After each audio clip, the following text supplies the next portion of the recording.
Bien, buenas tardes. Estamos aquí en un taller que vamos a trabajar como parte de el proceso de formación del Instituto Dominicano de Evaluación eh, e Investigación de la Calidad Educativa en República Dominicana. Hoy el maestro con nosotros, Lamé Fabián, tiene maestría en matemática, maestría en estadística, es profesor de la Universidad Autónoma de Santo Domingo, también de la Pontificia Universidad Católica Madre y Maestra, y un conjunto de cosas, muchísimas que eh, tiene el maestro.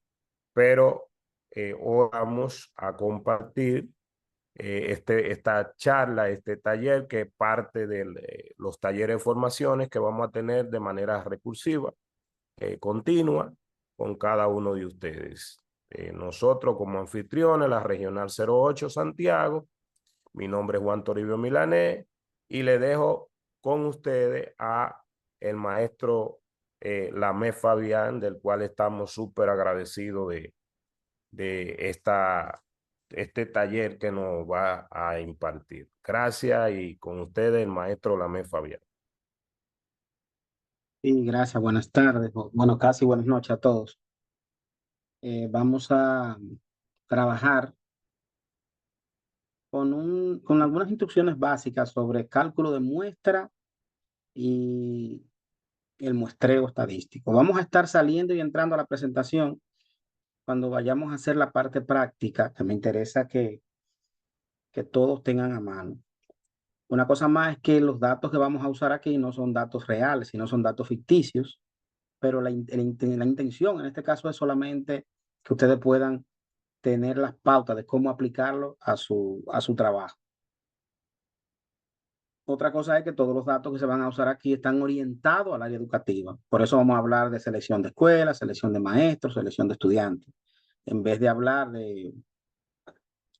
por ejemplo, compras, de clientes y esas cosas. Entonces nos vamos a orientar todo al área educativa. Entonces, vamos a comenzar con los principales temas que vamos a tratar aquí de forma general. Hay algunos temas aquí que solamente vamos a tocarlo para poder ponernos en contexto. Vamos a ponernos en contexto con esta parte, población y muestra, estadístico y parámetro, valor de significancia, intervalos de confianza, análisis descriptivo, análisis inferencial, tamaño de la muestra y tipo de muestreo.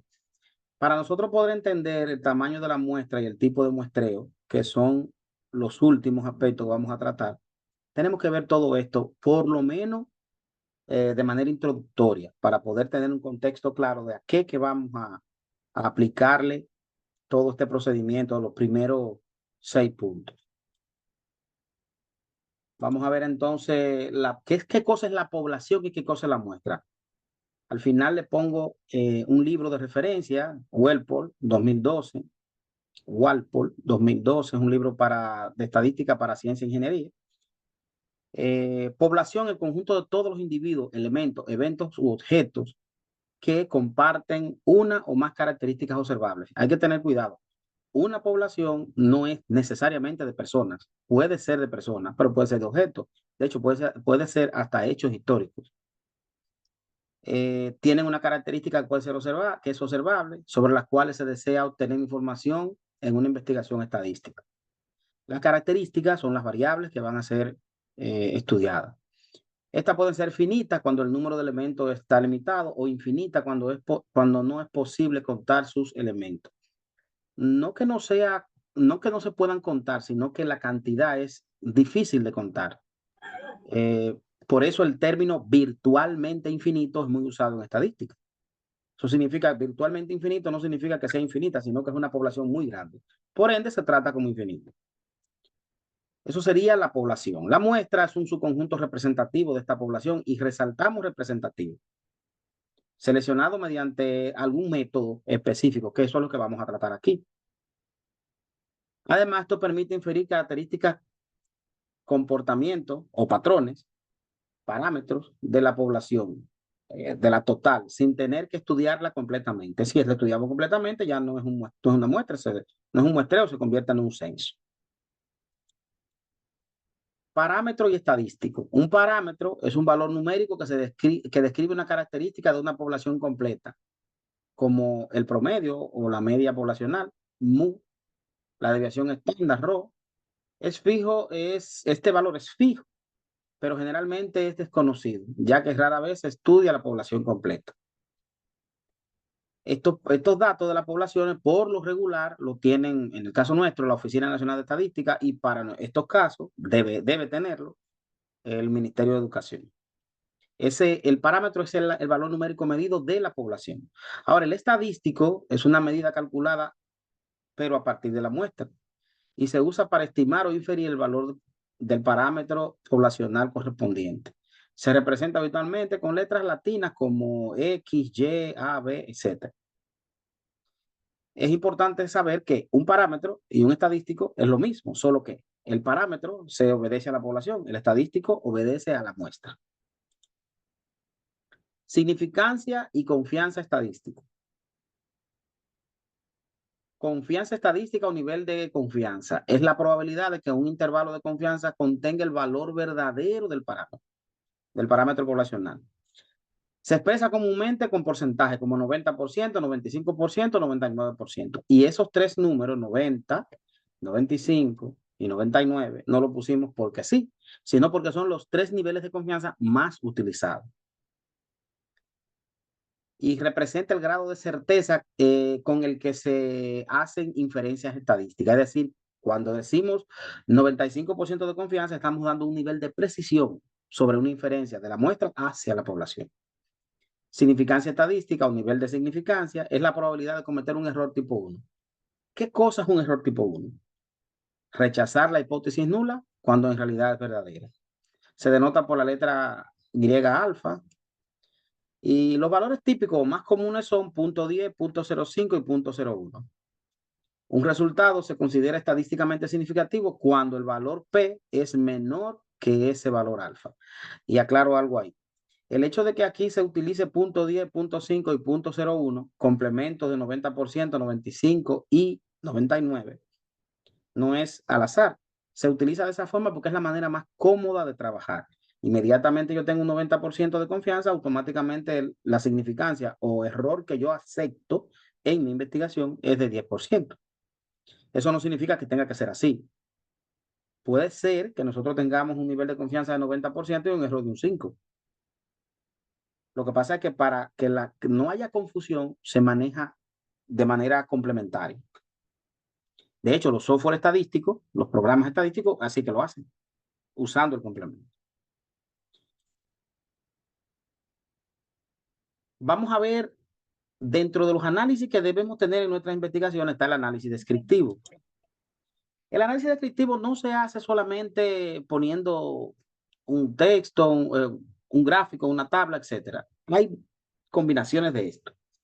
La primera forma de hacer un análisis descriptivo es con textos, solo textos. Por ejemplo, una investigación, esto es un párrafo ficticio, ¿verdad?, de una investigación.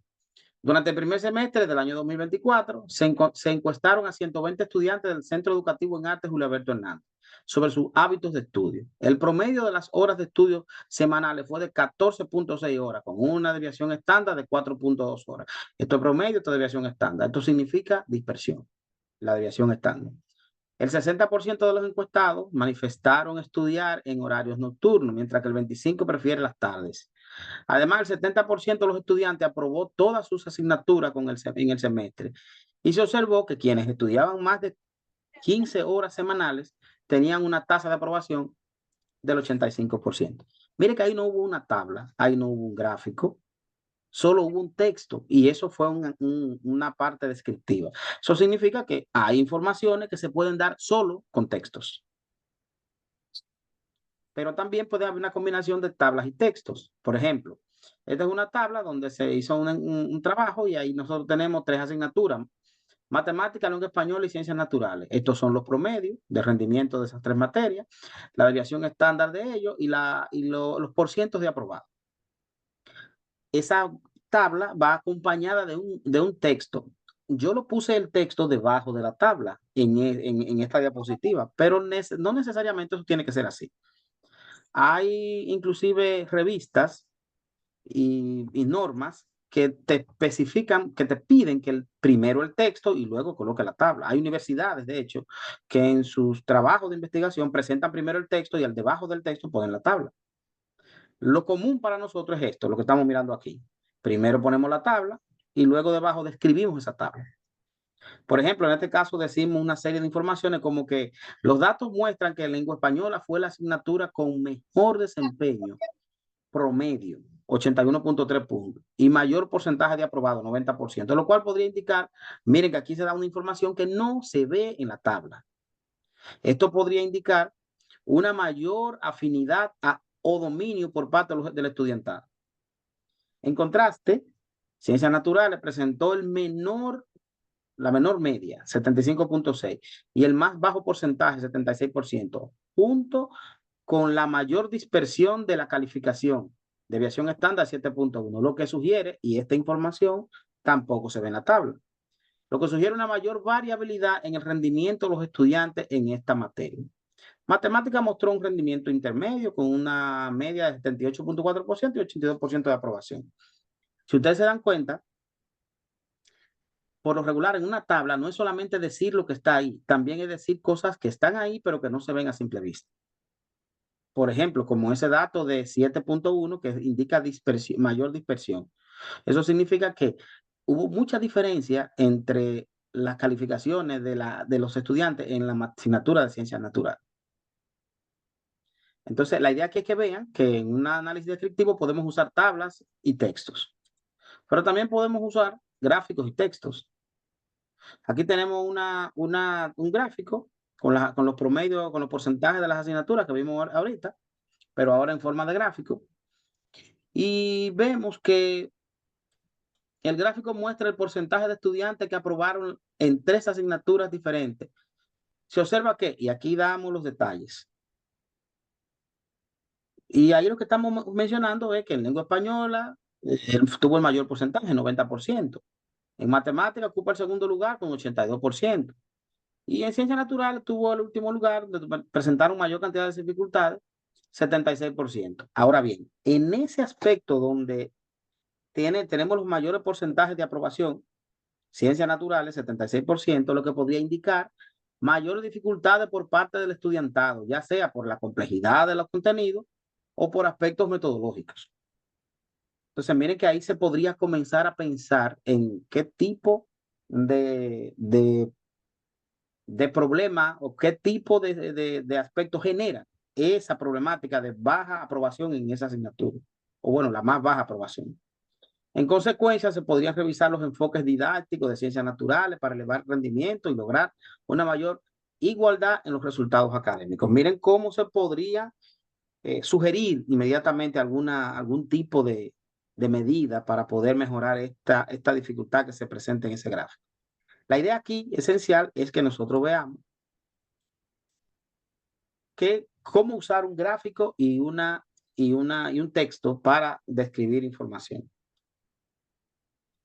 No necesariamente se va a utilizar siempre gráficos, tablas y textos. También, que es menos utilizado, pero deben utilizarlo, los intervalos de confianza. Aquí no estamos haciendo el desarrollo de un intervalo de confianza, eso tendría que ser para un segundo taller, pero vamos a dar la idea general de lo que es. Se toma una muestra aleatoria de 50 estudiantes de una escuela. Tiene una media de calificación en matemáticas de 74.2 puntos, con una desviación estándar de 8.5. Queremos calcular el intervalo de confianza al 95% para la media poblacional. Importante, para poder calcular un intervalo de confianza, necesitamos la muestra, tamaño de la muestra, en este caso 50 estudiantes, el promedio de la variable en estudio, calificación en matemáticas, la desviación estándar y el nivel de confianza. Vamos a ver ahorita cómo usar esto. Finalmente, con una confianza, el resultado sería que con una confianza de un 95%, podemos afirmar que la media poblacional de las calificaciones en matemáticas se encuentran entre estos dos rangos, entre 71.84 y 76.58 puntos. O sea, estos números se obtienen a través de un procedimiento, con una formulita que hay por ahí. Aquí solamente lo estamos mencionando, pero esto debe usarse. Esto significa que si se tomaran muchas muestras similares de este tamaño, aproximadamente el 95% de los intervalos construidos incluirían la media poblacional verdadera. Es decir, yo me puedo equivocar de cada 100 intervalos en 5 y voy a tener la media poblacional contenida en 95 de ellos. Eso es lo que significa la confianza del 95%. Que yo voy a construir 100 intervalos y en esos 100 intervalos, en esos 100 rangos, 95 van a contener la media poblacional. No esta media, no la media de la muestra, la media de la población, porque estoy estimando la media de la población a partir de la media de la muestra. Este tipo de estimación debe hacerse cuando usted hace estudio descriptivo, pero cuidado, eso se hace solo para variables numéricas, como la edad, el tiempo de servicio, una variable que sea numérica. El análisis inferencial, que aquí solamente vamos a mencionar algunos aspectos generales, para poder hablar de inferencia, hay dos aspectos. Primero, debemos verificar que las pruebas sean normales, que la variable que estudio sea, la población sea normal o se comporte de forma normal. Para ello existen dos pruebas. La prueba de Kolmogorov-Smirnov para muestras grandes, mayores que 50. Estos son parámetros mayores que 50, esos son parámetros teóricos, ¿verdad? Mayores que 50 se considera grande y la prueba de Kolmogorov-Smirnov me da un valor. Y la prueba de Shapiro-Wilk, que son para muestras pequeñas, menos de 50 o menos. Entonces, estas dos pruebas, si esto da positivo, esta prueba, entonces la población es normal. Una vez que ya nosotros tenemos la prueba de normalidad positiva o negativa, cualquier resultado que tengamos, entonces vamos a decidir por una serie de pruebas que hay que hacer. Si la población es normal, entonces voy a usar pruebas paramétricas. Si la población no es normal, la prueba de normalidad o negativo, entonces uso pruebas no paramétricas. Dentro de las pruebas paramétricas se encuentran todas estas. La prueba T de Student, que se utiliza para muestras independientes y muestras relacionadas. La prueba chi cuadrado, que es bastante conocida. Y las ANOVA. ANOVA con sus análisis post hoc. Eso significa que la ANOVA lo que me permite es buscar diferencia entre tres o más grupos. Pero eso es si la población es normal. Si la población no es normal, entonces voy a tener que trabajar con pruebas no paramétricas, como esta, la Udeman-Whitney, la prueba de Wilcox, la prueba de McNemar, que son pruebas que obedecen a una distribución chi cuadrado, pero no son paramétricas, no son normales. Y me permiten hacer comparación entre lo mismo que hace la prueba T, pero para poblaciones que no son normales. Lo mismo que hace la NOVA con el análisis post hoc, lo hace la NOVA de Kruskal-Wallis para pruebas no paramétricas, para poblaciones que no son normales. Este tipo de análisis solamente les lo estoy mencionando porque ustedes necesitan saberlo, porque dependiendo de cómo tengan ustedes, recolectan ustedes sus datos, entonces ustedes van a usar un grupo de pruebas u otro grupo de pruebas, dependiendo de cómo ustedes hagan la revisión. Ahora sí vamos a comenzar con lo que a nosotros nos compete. Todo eso era simplemente la base. Tamaño de una muestra. Para calcular el tamaño de una muestra de una población virtualmente infinita, utilizamos la ecuación de Fisher-Navarro. ¿Qué es esta que está aquí? Yo no voy a usar esa fórmula así matemáticamente. Vamos a utilizarla lo más cómodo posible. Pero tenemos que entender qué significa cada una de estas cosas, porque todo esto se coloca en la metodología, en su proyecto de investigación. Si usted va a colocar esto en la metodología, usted tiene que saber qué es lo que está colocando y qué significa cada una de esas cosas. Aquí está el significado de cada uno. N minúscula es el tamaño de la muestra. ¿Qué tan grande es su muestra? N mayúscula es el tamaño de la población. O sea, de mi población en total son 5.000 estudiantes. N minúscula, ¿cuánto voy a elegir de ellos? Z es el valor asociado al nivel de confianza. Ejemplo de esto es que para 95% el valor de Z vale 1.96. En la calculadora que yo le compartí en el grupo, van a darse cuenta que ustedes van a ver ahí en esa calculadora que podemos inclusive hasta generar valores Z para niveles de confianza que no estén ahí. Y vamos a ver cómo se hace. El valor P es la proporción esperada de éxito. Si no se conoce, se usa 0.5 para la máxima variabilidad. ¿Por qué se usa 0.5? El valor de P por Q, ese P por Q que está ahí, Q es 1 menos P, es la proporción complementaria o el complemento de P. Ese P por Q es la varianza de la población. Se asume en esta fórmula varianza desconocida. Como se asume varianza desconocida, yo no sé qué tanto varían los datos, yo utilizo la mayor variabilidad posible. Y la mayor variabilidad se da cuando multiplico P por Q, es decir, 0.5 por 0.5. Yo podría utilizar 0.4 por 0.6, pero eso da menos de 0.25. 0.3 por 0.7 y da menos de 0.25. El punto máximo de variabilidad es cuando multiplico 0.5 por 0.5. Por eso P y Q es 0.5. Aquí.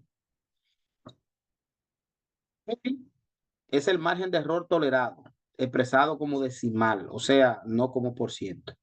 Por ejemplo, para 0.5% más menos 0.5, ese es 0.05. Si voy a usar un 1 más menos 1%, ese es 0.01. Ese es el error que yo admito. Eso sería conociendo la fórmula. Vamos ahora a salir de aquí y vamos a entrar a la calculadora porque yo necesito que la veamos. Voy a salir, voy a abrir la calculadora. Esa calculadora ustedes la tienen ahí. Esta calculadora no es de mi autoría. Ahí debajo lo dice, Manauri Valerio, que son un compañero de la universidad, que hace un tiempo me facilitó esa calculadora y yo la he estado utilizando permanentemente y me parece que es bastante práctica y bastante cómoda. La calculadora, confírmeme que se vea bien ahí. Sí. Se ve bien ahí, perfecto. Esta calculadora es para aumentar un poquito. aumentar un poquito más. Ahí. Ahí, sí. Esta calculadora permite verificar el tamaño de la muestra. ¿Cómo manejamos el tamaño de la muestra con esta calculadora? Vamos a ver. Lo primero es que hay que saber que para lo que nosotros vamos a utilizar, solamente vamos a usar la columna de la izquierda, que se llama proporciones, toda esta columna de la izquierda. Y la media, esto es para otro tipo de poblaciones, donde yo conozco la varianza o la desviación está. Es conocida. Aquí es suponiendo que sea desconocido. El significado de cada uno de estos símbolos están aquí a la derecha. N grande es el tamaño de la población, como hemos dicho ahorita. N pequeño es el tamaño de la muestra. NA es el tamaño de la muestra ajustado. Ese NA, tamaño de la muestra ajustado, nosotros no lo vamos a utilizar. ¿Por qué no lo vamos a utilizar? Porque necesitaríamos un poquito más de base estadística para poder manejar. Nosotros vamos a utilizar N, literalmente. Para nosotros poder manejar el nivel de confianza, aquí abajo están los niveles de confianza más comunes. 90%, 1.645. 95%, 1.96. 99%, 2.58. Si a mí me interesa otro nivel de confianza, en este recuadro azul yo coloco el nivel de confianza y aquí al ladito en el recuadro crema, bueno, rosadito, ahí me genera el Z que me interesa. Por ejemplo, 95%. Cuando coloco 90, aquí coloco el porcentaje, el número en por ciento, y aquí me genera el Z. Miren que coloqué uno que existe ya. 95% y me genera el 1.96. Vamos a suponer que a usted le interesa 85%. Si le doy 85%, el Z a usar es 1.44. 70%. El Z a usar es 1.036. O sea que yo puedo utilizar cualquiera de los valores de confianza que me interese, pero estos son los tres más comunes. Bien, ¿cómo calculamos el tamaño de una muestra? Vamos aquí a esta columna. Vamos a colocar primero el valor de Z, como ya yo lo conozco, 1.96. Ese es el Z que me interesa calcular. El valor de P, que es la proporción, 0.5. Siempre 0.5 cuando voy a usar las proporciones. El error, ahí usted decide qué error va a usar. Como decidimos usar 95% de confianza, el error será de 5% y digito 5%. Repito, el error es el error permitido. Entonces lo que vamos a hacer es lo siguiente. Vamos a colocar ahora el tamaño de nuestra población. Vamos a suponer que yo tengo una población de, 800 personas. En este caso más de 800 estudiantes. Y aquí coloco 800. Automáticamente, el valor que nosotros vamos a utilizar, míralo ahí abajo, el NA, sería 200, déjame confirmarle, hago 385. Sería 385 personas. Voy a quitarle esto para que no esté ahí. 385 personas. Ese N que está ahí. Con un nivel de confianza de 5%, de error de 5% y una confianza de 95%. Eso puede cambiar. Si yo voy a utilizar una cantidad diferente, digamos que yo otra confianza, yo digo, no, yo voy a usar el 90% de confianza. Entonces, recuerden, el 90% es 1.645. 1.645. El error va a ser de 10. Mire que 0.5 se mantiene igual, porque esa es la proporción. Y la población también se mantiene igual. Miren que bajó a 68. Porque usted está diciendo que aumentó el error, bajó la confianza, entonces usted no necesita tantas muestras, una muestra tan grande. Cuando usted aumenta la confianza, 1.96, 95%, error a 5 bajo el error, automáticamente aumenta el tamaño de la muestra. Porque necesita una muestra mayor para garantizar la confianza y el error que usted está diciendo. Si nosotros subimos aún más, digamos a 99, 2.58 y un error de un 1, miren que tendría que utilizar 764, prácticamente la población completa. Miren que el N se excede. Y aquí estoy utilizando, tendría que utilizar el ajustado 764 de 800, entonces no valdría la pena. Para poder garantizar el 99% de confianza, necesito demasiada muestra. Por lo regular, y eso es lo que yo he recomendado siempre, si no es necesario, mantengámonos en 95%. Si no es necesario variar esa población con un error de un 5%. Y ahí tendríamos 385. Y esa es una cantidad prudente y bien manejable. Se puede manejar el error a su discreción, igual que la confianza. 1.96, ¿es así o quisiste poner 1.95? No, 1.96. Mírelo aquí a la derecha, donde está el puntero. 95%, el valor de Z es 1.96. Cuando voy a usar 95% de confianza, Z vale 1.96. Por eso aquí, si voy a calcularla con 95% de confianza, por supuesto. Eso es constante en este caso, en estos casos. Esos son los tres más utilizados. Con esta fórmula ya nosotros podemos trabajar sin mayores complicaciones. Con muy poca dificultades y podemos calcular un tamaño de una muestra bastante rápido con esta calculadora. ¿Ok? Eso sería nuestra calculadora para calcular el tamaño de una muestra. Discúlpame, ¿me escucha? Sí, le escucho, dígalo. Sabes que para una población bastante pequeña, usar ese nivel de confianza y ese error implica prácticamente encuestar la población casi completa. Eso es cierto. A medida que la población es pequeña, la muestra es mayor. Podemos hacer una prueba literalmente acá. Por ejemplo, ahí mismo vamos a ponerle aquí, vamos a suponer que nuestra población sea de 400 nada más. En vez de ser 800, 400. Miren, 385 es el tamaño de la muestra. Entonces, de 400 a 385, como decía el compañero, el profe, literalmente estamos encuestando casi la población completa.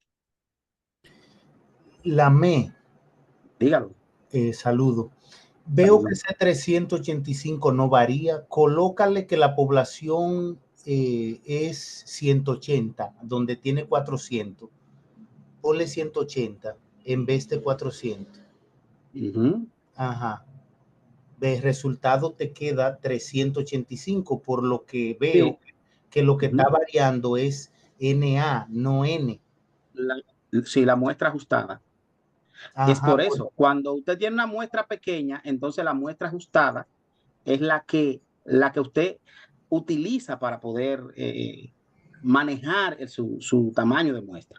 Ah, perfecto. Gracias. Sí, porque yo tengo 188. Hay un procedimiento para ajustar la muestra, para eso. Hay un procedimiento para ajustar la muestra que tiene un factor que se llama factor de corrección para poblaciones finitas. Ya, gracias. Que se utiliza ahí. Lo que pasa es que aquí, como esto es un taller tan breve, no podemos meternos a eso. Necesitaríamos algo de matemática para poderlo probar. Lamé, disculpe, es Carlos que habla. Limpia el campo de la muestra, abajo, de los resultados. Donde está N. No se elimine. No, eso no, eso nada más para salida. Solamente lo amarillo es lo que nosotros vamos a utilizar. Sí, no, era para ver sí. Lo que pasa es que no varía. Cualquier sí. número que le introduzca en N mayúscula te va a dar 385. Por eso. ¿Usted sabe por qué? ¿Usted sabe por qué? Repito, hay un teorema que se llama teorema central de límite, que nos dice que a medida que la muestra va aumentando, bueno, que tiende a que el tamaño, a medida que la población va aumentando, que la confianza va aumentando, tiende a la muestra a ser la misma. Por esa razón es que en muchas ocasiones uno se pregunta, ¿por qué en una encuesta política solamente eligen 1.500 personas? Porque la tendencia va a ser la misma independientemente de que yo elija 1.500 o que elija 5.000. La tendencia va a ser la misma. Ahora, si está bien seleccionado el muestreo, si no está bien seleccionado, no. Si no está bien seleccionado, tenemos problemas. Pero un muestreo bien hecho, la tendencia es la misma. Y me voy más lejos. Vamos a suponer que yo tenga 20.000 estudiantes.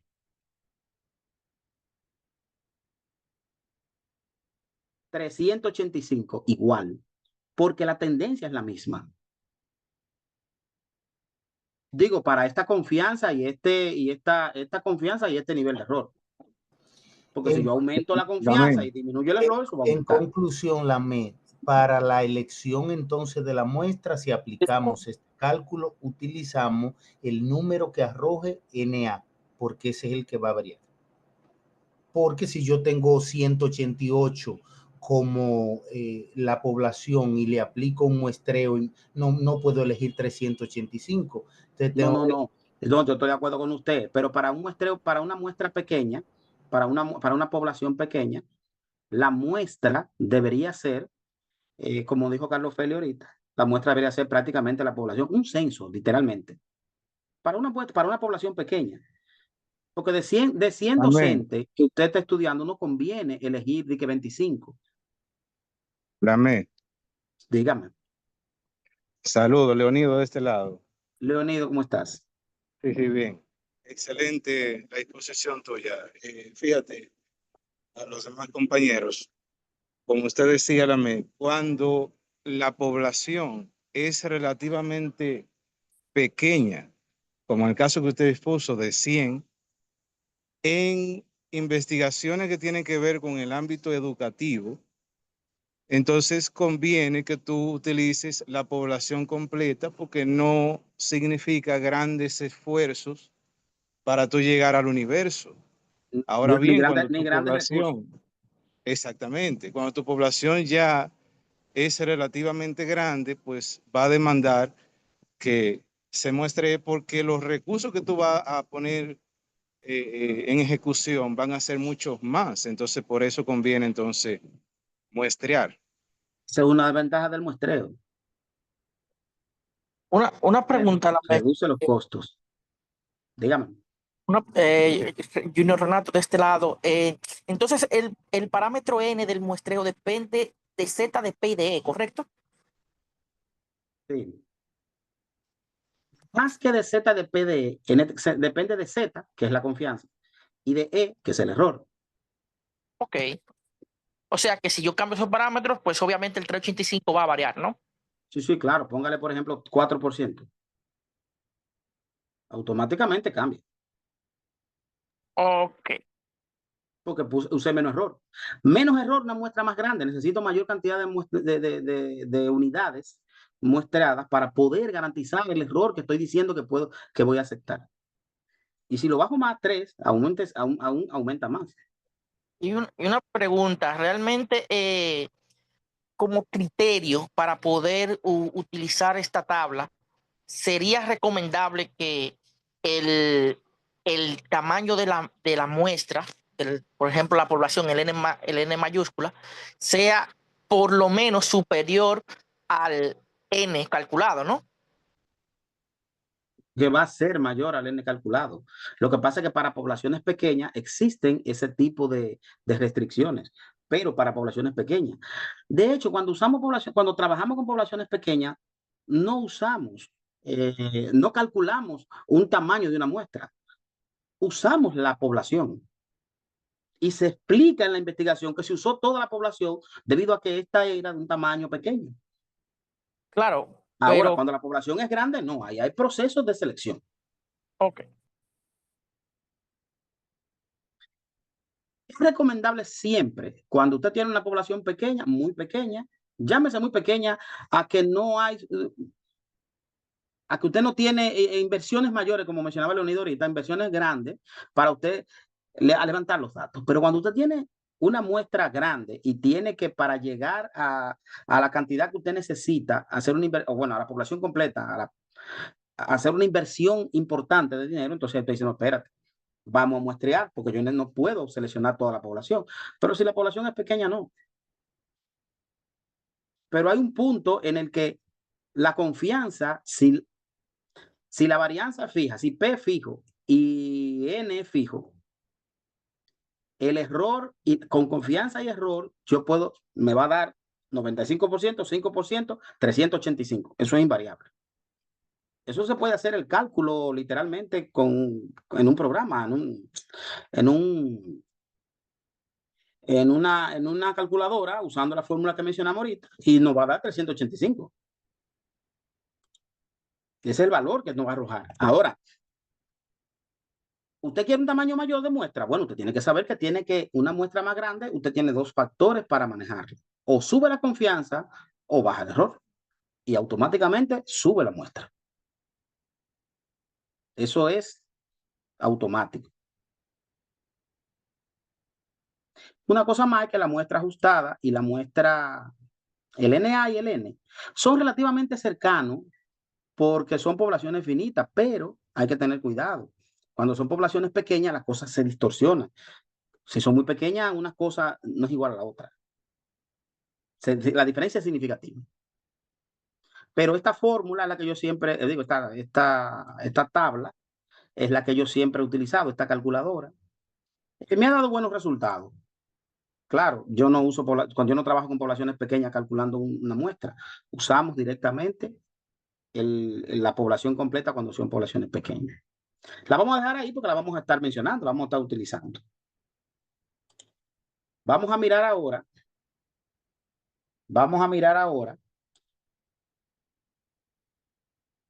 algunos muestreos estadísticos. El muestreo es el procedimiento mediante el cual se selecciona un subconjunto representativo de elementos de la población con el fin de inferir conclusiones sobre la población sin tener que estudiarla completamente. O sea, vamos a inferir informaciones de la población, pero sin estudiarla entera, solamente estudiando muestras.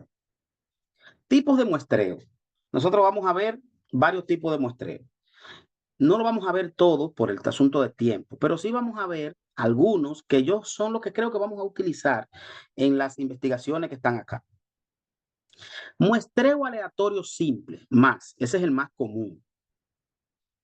Cada elemento de la población tiene la misma probabilidad de ser seleccionado. Se realiza generalmente mediante sorteos, números aleatorios o software estadístico.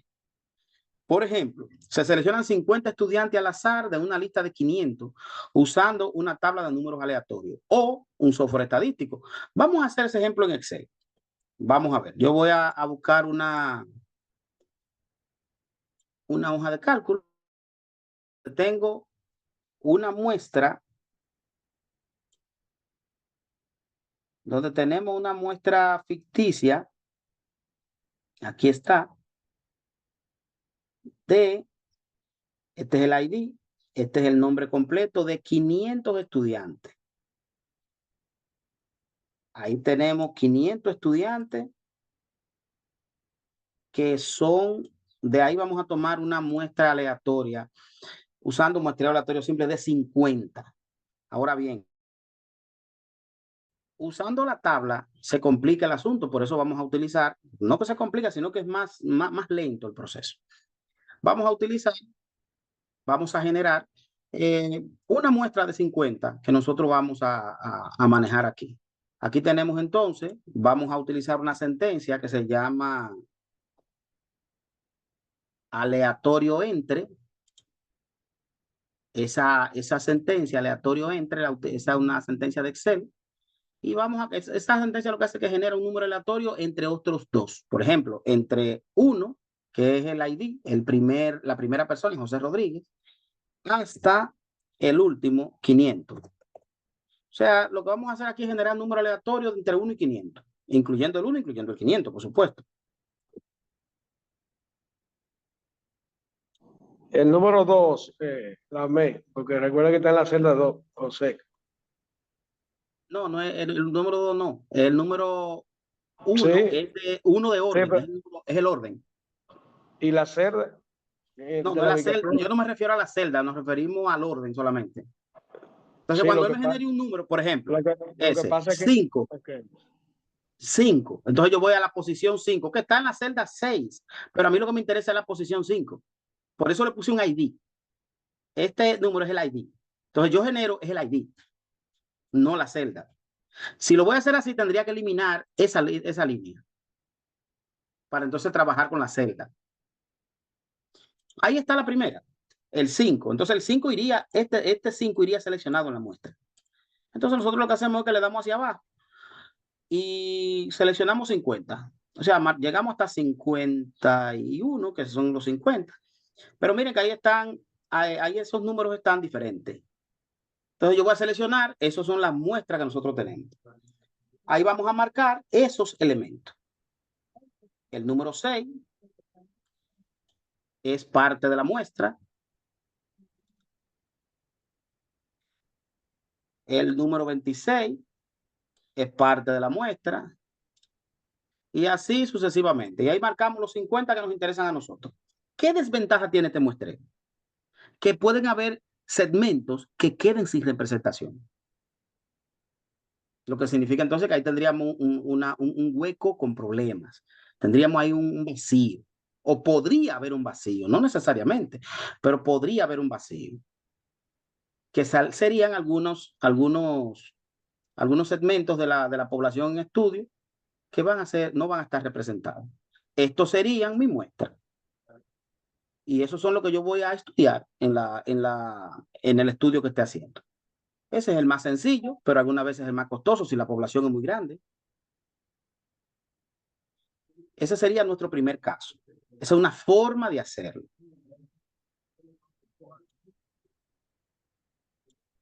Muestreo sistemático. Este tenemos que detenerlo un poquito más porque este también se utiliza. Consiste en seleccionar cada késimo elemento de una lista ordenada después de escoger un punto de inicio aleatorio. K se calcula dividiendo el tamaño total de la población entre el tamaño de la muestra deseada. Por ejemplo, aquí tenemos una lista de 1000 profesores que se quieren seleccionar una muestra de 125 de ellos. Tenemos 1000 profesores y vamos a seleccionar una muestra de 125. ¿Cuándo hay que usar este muestreo? Cuando yo tengo un asunto que se llama marco muestral, una lista con todos los elementos que yo quiero estudiar en mi población. Si yo tengo eso, entonces yo puedo perfectamente usar ese muestreo. Vamos a ver. muestreo sistemático. Aquí hay una lista.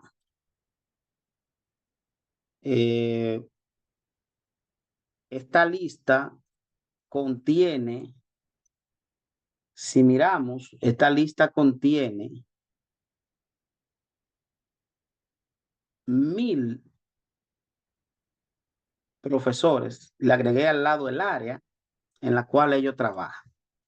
Nosotros vamos a elegir 125 de ellos. Para eso necesitamos entonces trabajar de la siguiente forma. Primero vamos a seleccionar el valor K. El valor K sería, vamos a hacer una formulita que me diga que vamos a dividir, son 125, vamos a tener 1000 y lo vamos a dividir entre 125. Si nosotros hacemos la división, me da 8. Eso significa que nosotros vamos a estar aquí en la posición número 8. La voy a marcar, la posición 8 la voy a marcar en amarillo. Una vez que yo tengo ahí, entonces lo que yo voy a hacer es elegir un número aleatorio entre 1 y 8 para entonces comenzar a iniciar el proceso de conteo. O sea, el valor de K es simplemente, saber el número que yo voy a sumar. El valor de K es 8. Yo voy a sumar 8 ahorita. Ahora elijo un número aleatorio entre 1 y 8. De manera aleatoria. Que podemos hacerlo con la fórmula que hicimos ahorita. Aleatorio entre. Y elegimos un número aleatorio entre 1 y 8.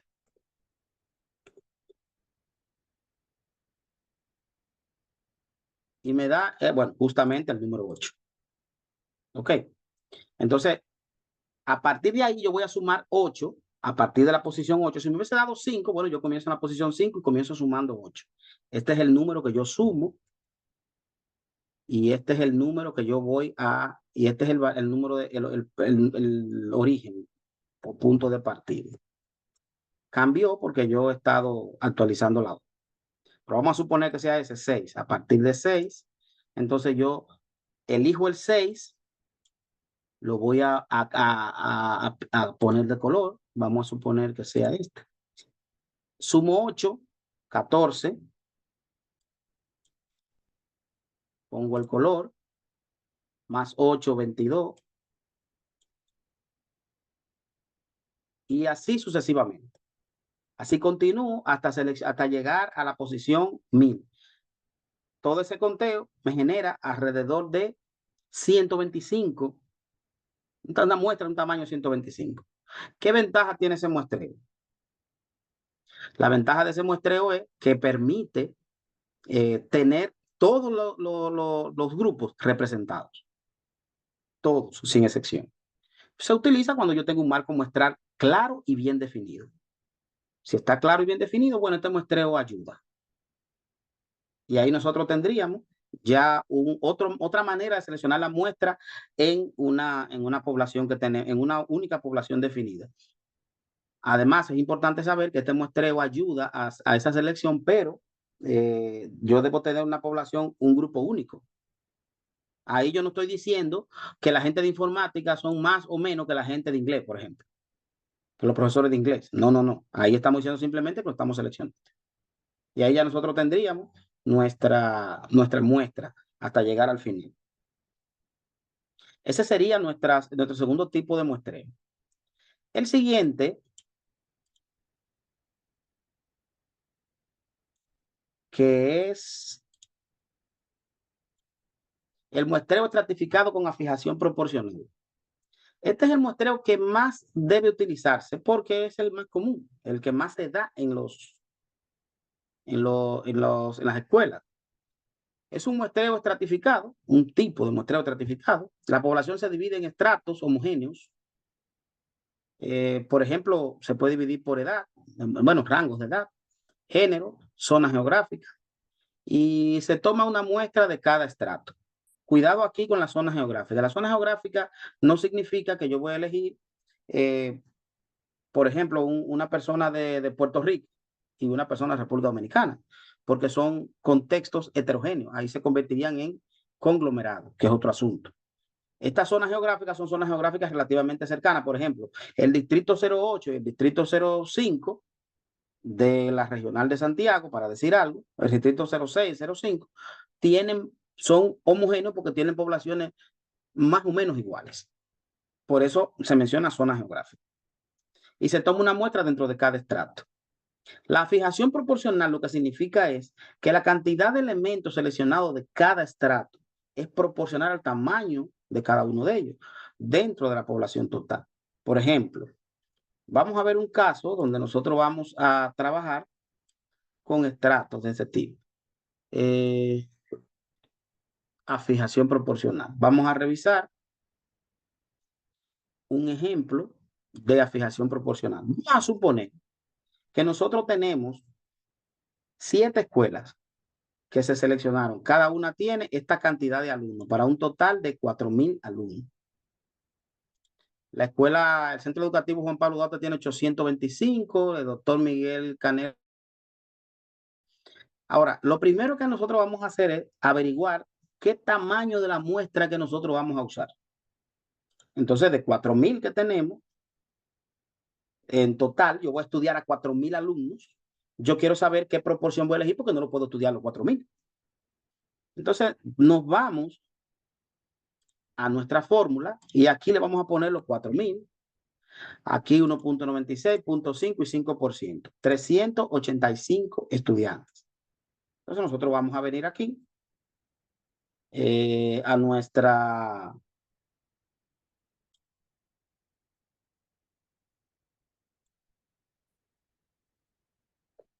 a nuestra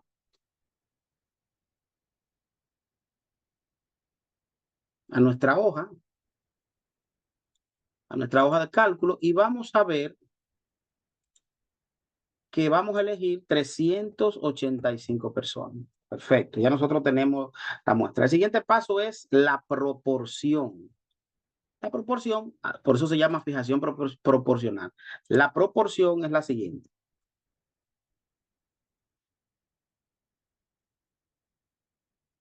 La proporción sería nosotros dividir el valor de la muestra entre el tamaño de la muestra entre el tamaño de la población.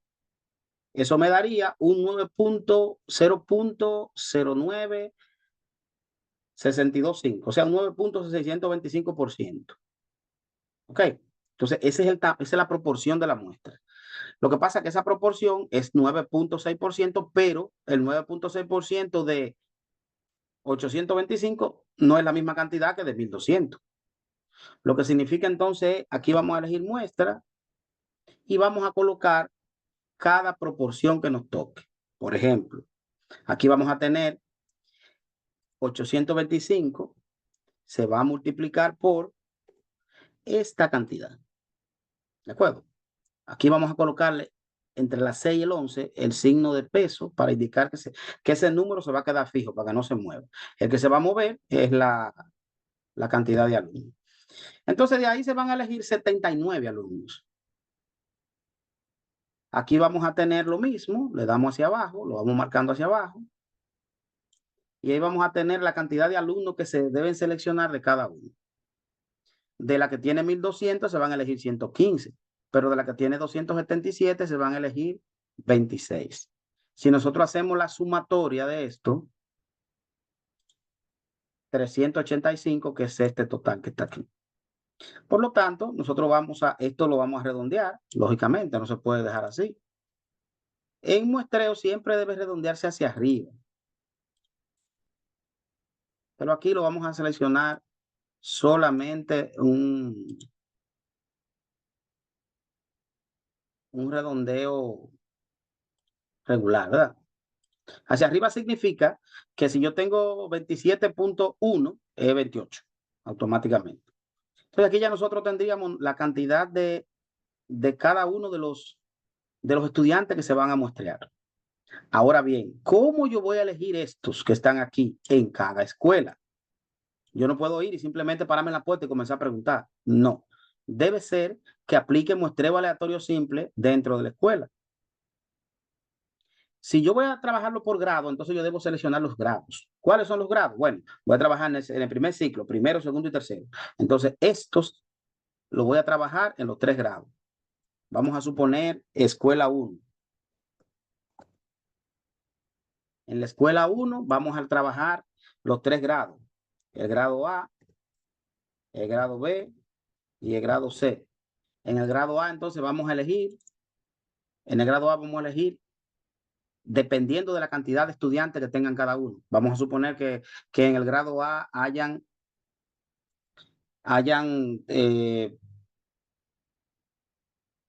40 muchachos. Entonces debo elegir, en otro hay 30 y en otro hay 20. Vamos a suponer que aquí hayan 40, en otro hay 30 y en otro hay 25. Bueno, 35, para poner una cantidad, porque nada más puse 3 grados. Entonces aquí voy a elegir una cantidad en función de cada uno de esos grados, que me acumulen los 79. Hacemos una pequeña proporción, una pequeña división que me diga, bueno, esta suma me va a dar una cantidad, yo voy a calcular cuánto voy a elegir en cada uno de ellos. Pero dentro de cada uno de ellos, entonces yo elijo algo que se llama muestreo aleatorio simple, lo que hicimos ahorita, y yo digo, bueno, estos son los que voy a elegir.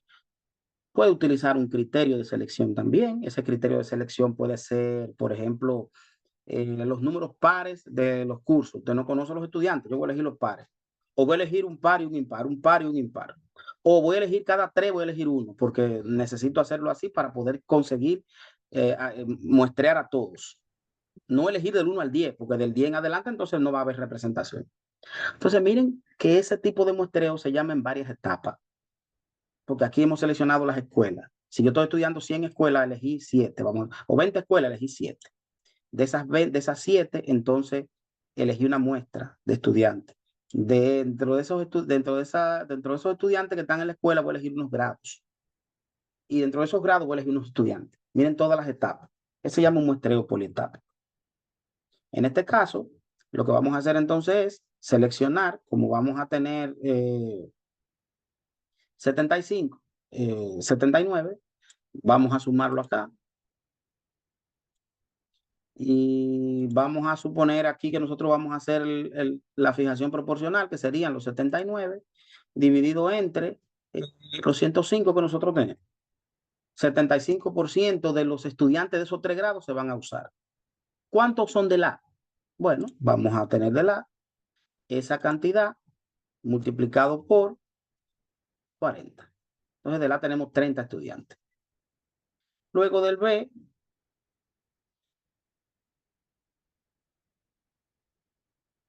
vamos a ponerle el signo de peso aquí para que no se mueva. Y del B hacemos lo mismo, solamente hay que rodarlo hacia abajo. Y ahí tendríamos las cantidades. Ahora lo que vamos a hacer es simplemente quitarle esta cantidad. Entonces lo que tenemos aquí entonces es que vamos a muestrear del curso A 30, del curso B 23 y del curso C 26. Y cada uno de ellos se hacen con muestreo aleatorio simple. Si queremos una representación real, ese procedimiento nos ayuda bastante. Este muestreo es más pesado porque no tengo todo esto. Imagínense que todas las escuelas tengan la misma cantidad de estudiantes. Simplemente calculo la proporción y elijo la misma cantidad en cada escuela. Resuelto el problema. Pero como tienen cantidades diferentes, debo elegirla proporcionalmente a cada uno. Y ahí tendríamos un caso de cómo elegir una muestra adecuada en cada una de las escuelas y que sea representativo. Eso sería para el caso del muestreo por fijación proporcional. Hay muestreos que no son probabilísticos. Lo que vimos no son los únicos probabilísticos. Mencioné esos 3 porque son los más comunes. Muestreos no probabilísticos. También voy a mencionar algunos. Permiso. ¿Sí? Es una pregunta antes de pasar al otro tipo de muestreo, que me interesa esa parte, para ver si yo estoy en lo correcto. Yo tengo 2 extractos que serían estudiando la tecnología en centros que carecen de recursos y otros que tienen acceso. Entonces yo lo que hice fue que sumé la cantidad de estudiantes por centro que tienen acceso a la tecnología y los que no. Entonces la pregunta sería, ¿podría dejarlo así o tendría que hacer ese tipo de muestreo independientemente por cada centro y después sumar todos esos valores de los que no tienen acceso y los que sí? Porque yo lo dividí entre esos 2 extractos. ¿O tendría que dividirlo entre los 22 centros? Una pregunta primero. Sí. Los centros que tienen acceso a la tecnología. Sí, son 7. ¿Son completamente sin acceso a la tecnología? Hasta ahora tengo entendido que sí. Ok, eso significa entonces que ahí no hay una parte de los estudiantes que tienen acceso a la tecnología. Sí, Ok, usted va a estudiar, bueno, usted va a hacer casi un experimento. Usted va a estudiar dos centros completamente, usted va a tener una muestra de esos dos centros. Lo que pasa es que usted va luego a dividirla va a hacer su proporción y luego va a calcular la cantidad. La proporción se la aplica a los que usan tecnología o a los que tienen acceso a la tecnología y ajá, la proporción se la aplica a la cantidad que no tienen acceso a la tecnología. Le van a dar unos números, eso es lo que usted va a muestrear en cada uno de esos grupos. exacto. Entonces yo lo puedo dejar así entre esos dos extractos, agrupando, claro está, la cantidad de centros que tienen acceso a la tecnología y voy a tener un total sobre eso y a eso yo le aplico entonces el muestreo extractificado, o sea, para sacar el muestreo extractificado de esa población, agrupándolo así y no por los 22 centros educativos como usted lo aplicó en la muestra que lo hizo por centro. Porque en el caso mío. Es que tiene que ser por centro necesariamente. Ok. Voy de nuevo allá. Ok. Tiene que ser por centro porque vamos a suponer que usted tenga aquí estos centros que no tienen acceso, que tienen acceso a la tecnología. Sí. Vamos a suponer que estos 3 tienen acceso a la tecnología, esos 4. Y estos 3 que están en blanco no tienen acceso a la tecnología. Entonces, cuando usted calcule su tamaño de muestra, 385, entonces Sí. usted va a seleccionar, no todo tiene la misma cantidad de estudiantes, ¿o sí? Porque si todo tiene la misma cantidad de No, estudiantes, entonces te tiene que deseleccionar, porque usted no puede elegir de donde hay 311 la misma cantidad que donde hay 825, exacto. porque va a haber un grupo sobre representado o subrepresentado. Hay que tener mucho cuidado ahí.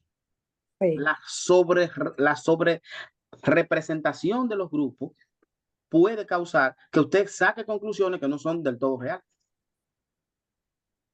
O sea, usted va a tener que tener 2 grupos y eso, después que usted tenga su muestra general, esos 2 grupos usted le aplica las proporciones a cada uno y de cada escuela, como son de cantidades diferentes, usted va a Sí. seleccionar lo que le corresponde. Ok. Una pregunta, Lame, Gracias. y la compañera. ¿Se puede? Claro. Sí, a la compañera más bien a la pregunta. El estudio que ella piensa hacer, ella vio la factibilidad, por ejemplo, o mejor dicho, no la factibilidad, sino vio la semejanza en los centros, porque cuando viene a ver quizá no le conviene el estratificado, sino por conglomerados. Es decir, si los centros que no tienen tecnología son muy similares en cuanto a la variable que usted va a estudiar, cuando viene a ver, en vez de elegir un grupito de cada centro, pues te conviene elegir algunos centros que no tengan tecnología, igualmente con los que tienen tecnología. Y quizás te reduce ahí el costo y también el trabajo. Puede ser. Pero como es en una regional que ya está, o en un distrito, yo entiendo que ya está seleccionando centros. Bueno, los centros deben ser centros todos, si son todos públicos, son más o menos homogéneos. Lo que implica que no estaría mal, pero para abaratar costos podría ser, para reducir gastos en levantamiento de datos, porque realmente ella está estudiando 2 variables y ella está trabajando sobre los estudiantes. La muestra es grande para el caso de ella. Hay que sentarse con el caso de ella a darle un poquito más de forma para tratar de Sí, reducir. sería conveniente ya una sesión aparte contigo ahí que le ayudes. Sí, claro que sí. Entonces, continuando, están los muestreos no probabilísticos. Estos son los más fáciles, pero tienen un problema y es que no siempre son representativos de la población. Por ejemplo, está el muestreo por conveniencia. Se seleccionan los elementos que están fácilmente disponibles, accesibles o dispuestos a participar. Eso es por conveniencia. Por ejemplo, encuestar a los primeros 50 padres en la entrega de notas de una escuela. Como usted no sabe cuáles son los primeros que van a venir, bueno, usted va a elegir los primeros 50 que lleguen para hacer la encuesta y hacer el análisis. Si fuera aplicado en otro contexto, podría decir, por ejemplo, bueno, yo no sé cuáles clientes van a venir, voy a estudiar los primeros 50 clientes que entren a esta tienda para verificar lo que compran, lo que no, ese tipo de cosas. Otro muestreo son el muestreo por unidad disponible, o estos son lo que le llaman casos voluntarios, que eso está en veremos, porque eso está sujeto a mucha discusión cuando es voluntario. Esto consiste en seleccionar los elementos que se ofrecen voluntariamente para participar, similar al de conveniencia, al de conveniencia, pero centrado en la autoselección. Por ejemplo, enviar una encuesta en línea al equipo de gestión de las escuelas de un distrito educativo y analizar solo a lo que deciden por responder. Todo el que decidió responder, hacemos la encuesta. O sea, se analizan esos datos.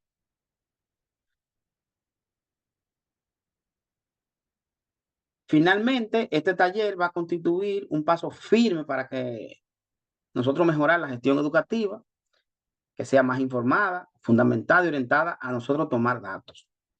Además, es la base para que los grupos de la Regional 08 hagan una propuesta fundamentada científicamente. Yo espero que las pautas, que no fueron muchas, nos ayuden y podamos mejorar. Así que cualquier otra cosa estamos a la orden para aclarar o entre todos buscarle la solución.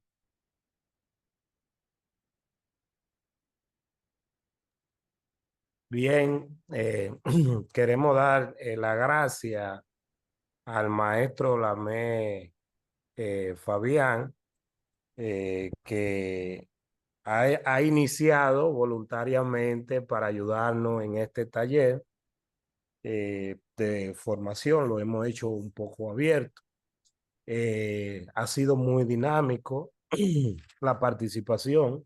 Teníamos pretendido, pero es importante esos intercambios que se han dado. Pero recuerden también que cada situación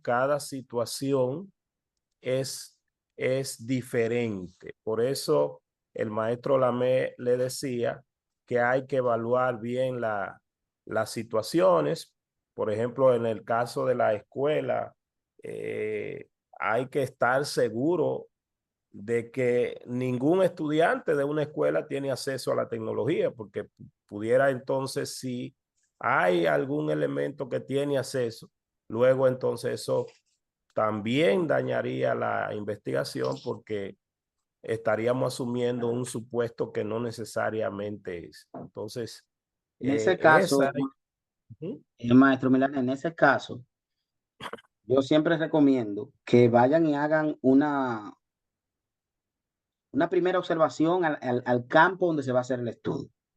Ir a las escuelas y mirar.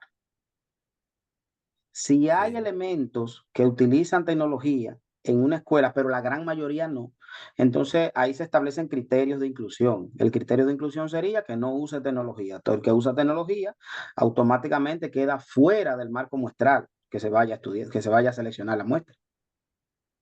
Claro. Algún elemento que recopile y certifique la clasificación para justificar luego la estrategia de muestreo que se va a utilizar. Lamé, usted concluye. Ok, agradezco mucho y estamos a la entera disposición para colaborar en lo que sea necesario. Sí sería importante que las personas que están trabajando aquí pudieran hacer al menos un curso introductorio de SPSS, al menos. Eso le va a permitir simplificar mucho trabajo y también le va a permitir hacer, que me gustaría, Milané, que se haga un mini taller, que eso sí va a ser un mini taller como de media hora, de validación de instrumentos. Porque a pesar de que algunos usemos instrumentos ya validados, es importante que hagan por lo menos las pruebas de consistencia interna para verificar y garantizar de que en el contexto que se está usando el instrumento tiene una consistencia interna adecuada. Gracias a todos y nos vemos en un próximo encuentro. Muchas gracias.